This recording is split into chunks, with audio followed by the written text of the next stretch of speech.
nídéag. Taréis ceithre bliana de chrécht nach féidir a haulu bhí éire nos chuideile den orb ag folant in níomh an chéad chugad damhra.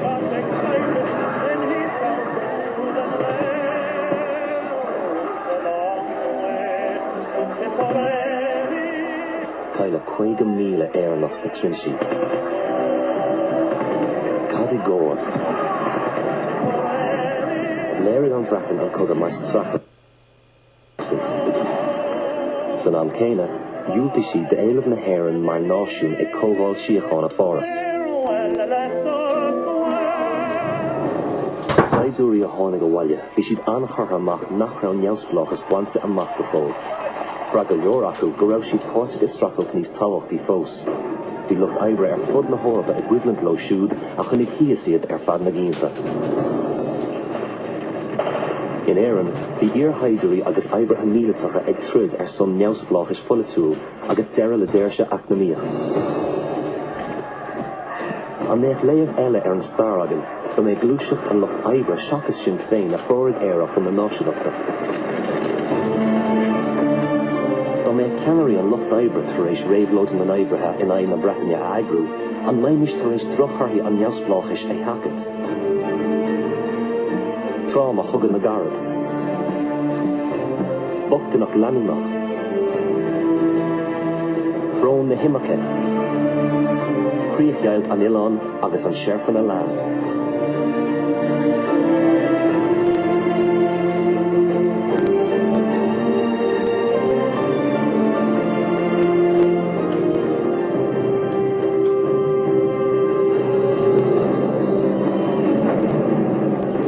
Taréis an chéad chugad damhra, bhí éire mar bhí an chuideile den orb trí chéile, fada bhí oibrithe ag éirí ord nua polatúil a bhanú.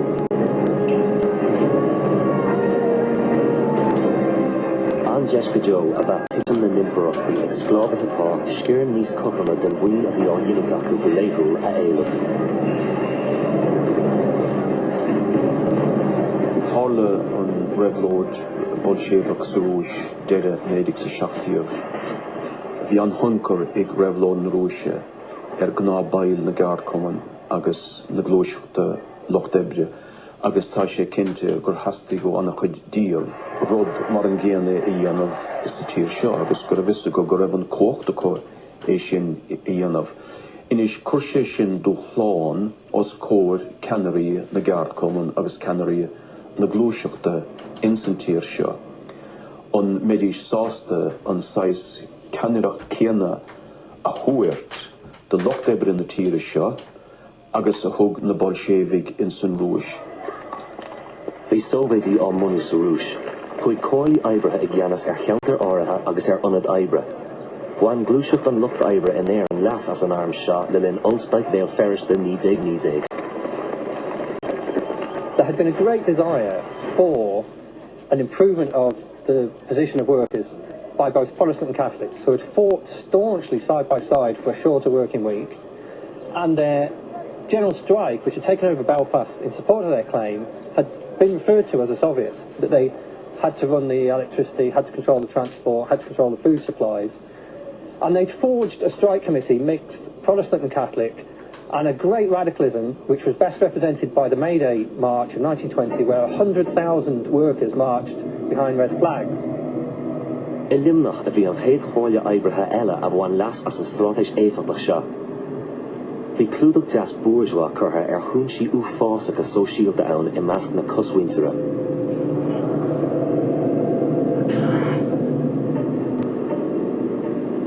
Bhí scair mhór daoine go ná oibrithe gan scileanna I gcathair limnaí a bhí anamhacht ar fad. Bhí na cathracha eile mar an chéanna ó thaobh go ná bhainte an Locht Oibre go ná roiine gan scileanna ar líon, just a gcuid níort féin na díalacha lá in aghaidh le. Bhí imachtaí na geard cumann teoranta trá, de lucht na geard agus an Institiút Meicneacha na Lár. Anois, bhí oibrithe neamhiúilte ag clóriú le ceart cumann bhíleatacha ina mílte.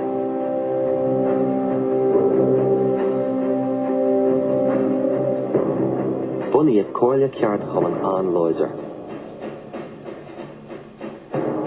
Chuig golóir de bhíletigh ceart chumanacha leis na chóglaí déana arm foglach na héireanda in 1990.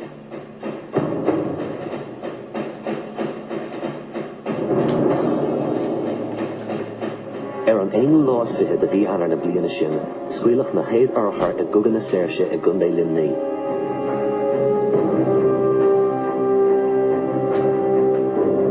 Chuig gníomhaíocht bhíleata na Breataine in méid. Bail de chóirle ceart chuman limnaí agus adúnach san IRA about Robert Byrne a gabhú measc bhíletigh eile ag an RIC.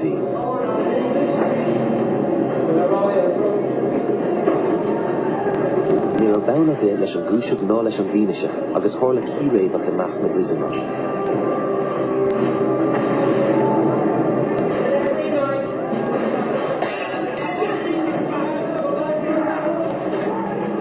Fragat na núgarás prúsún ná a néadach is a mínit a bhaintstíomh. Ba léir de lucht oibre limnaí ceirmhíad na nabhde acu. Fustóirí a dhéan dúthéichrú orthú agus réimeas na Breataine ag taú leosan. I limnach agus in áiteanna eile déag gníomhathe ceart chuman an rú I dro neamhspláchais agus an cá son cruisí oibre níos fearr mar aon strachailt amháin. Are you in the Citizen Army? With Connolly? Oh, yeah.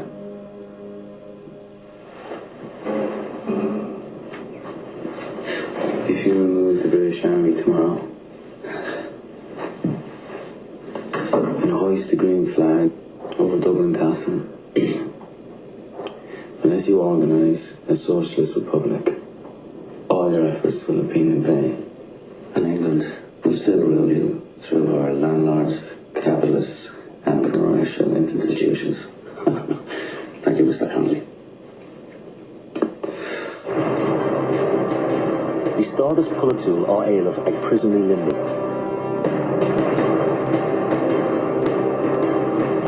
Céasa agus basca freagart na Mritanach.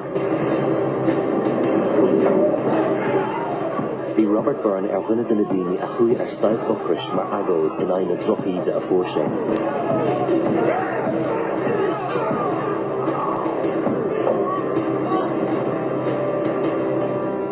Bhí údarás na Breataine buartha faoin na fáilte agus aistríoch an seo go dtí ospidéal cheap na mocht.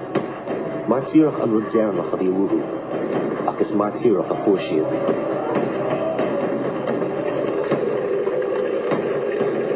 Lábhachach Byrne nar a thug colún ratha de chuid an IRA faoin na thortháil. Cé gur tugad amach as an bríosún bégan a ágáil faoi bhirt a bhí ag dul thar brád agus bápú leis John Ryan agus Amy Nancy. An plán ná Byrne a chóirtear ais go teach Ryan le haigh a Théarnamh. Ach nuair a bhí Byrne ar a eistar fada pínmhar go dtí an tachaí na gnuch an lisín chun na chóir, bhí arm na Breataine ar tí limnacha ógart ina cheantar speisialta míleata. Is sé an teora a rinne ar na Breataine gan am sin ná líne I lár áha na sionna ar thaobh amháin agus an líne eile ba línte an Ireann Road, hart faoi limnaí agus nuair a bhreaníonn tú ar an léirscáil is sais leithircail a déanamh leis an áha ar thaobh amháin agus bhí an chathair leis stigde sin agus ní rá bhealach le golas an gcathair sé sin siúil ar an dábhroithead nó dulgadtí an stáisiún na tréanach de fas a heispáin agus gol as limnach. Ní bheith sé go dóibh é luú as an gcathair ná teachtasteach a chuiread. Mario Constable de chuid an RIC agus Byrne á thortháil, agus cuireadh rialacháin bhíleata nua a bhaim chun ciaréabach a chosc.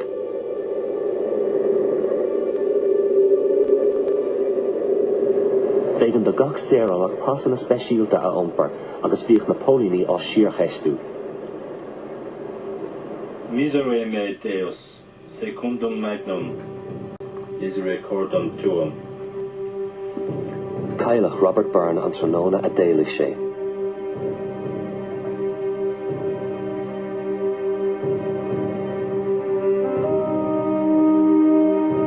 Bhí oibrithe limnaí ar buile faoi bhás Byrne, faoi gabháil bhrial dá cheallach, faoi na ceadanna speisialta agus faoin iompríocht gar a bhíleata ag an tuchrid.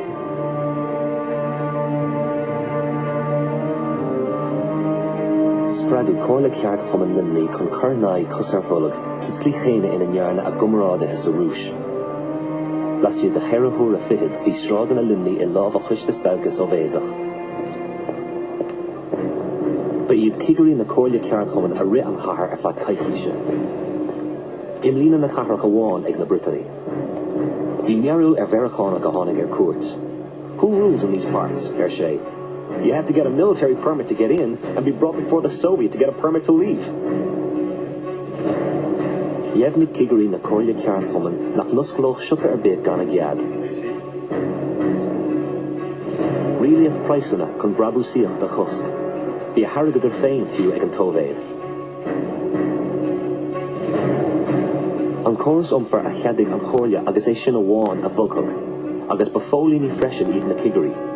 Near gau aine le lin na stailke.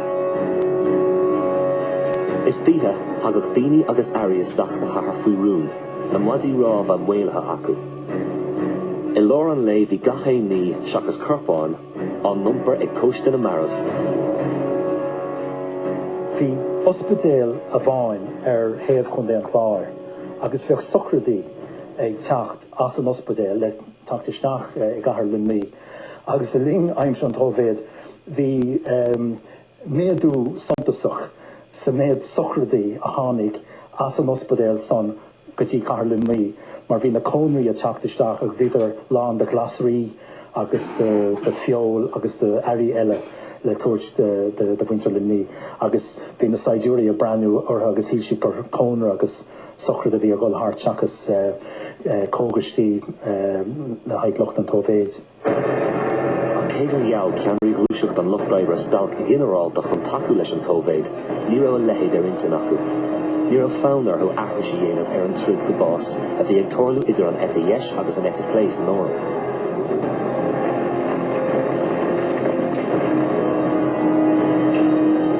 The Ireann Mac the Sobeidi currently hush ag an arms the Yarmon mar Hampla. Doon Waria Canary Raid Lozacha, her knows Karl Liebknecht agus Rosa Luxemburg. Well, the union leaders had seen what had happened to the ITGW in Easter week, with Liberty Hall being shelled and union leaders being arrested or shot, and they were very much afraid of the same thing happening to the labour movement if it engaged in unconstitutional agitation with the national revolution. And of course that did start to happen by 1920, when you had increasing raids on union premises by the British military. You had cases of leaders being arrested, leaders being shot, leaders had to go on the run.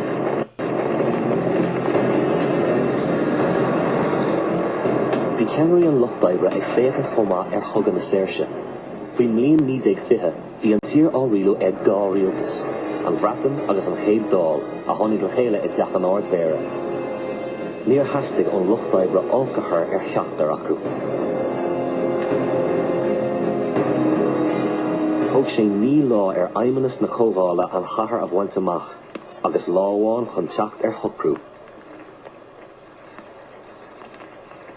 An garú lás fithe daibran, ardíocht don a haibrithe dul aráise gobar. How did they fail?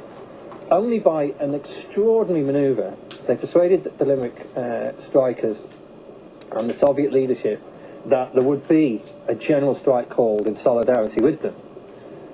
So the rail workers deferred their action, and then drib by drab, taking as long as they could, the Labour leaders moved to Limerick to have a direct influence over events, and finally declined to call the general strike and instead came up with a rather feeble plan of evacuating the population of the city in order not to have to show your pass whenever you went in and out of the city, and this just demoralised everybody. In Americ Ilimnach lig Saidir na Bretagne os na Fuishif. Díirech agus smach na Bretagne Éireann an Whale, Yale Canary and Luchtdiver. Gealú takeíocht láidir náisiúnta don Toveid. Ag bhreath na gnámhíl agus an ceannar a John Cronin gur déanach fiálar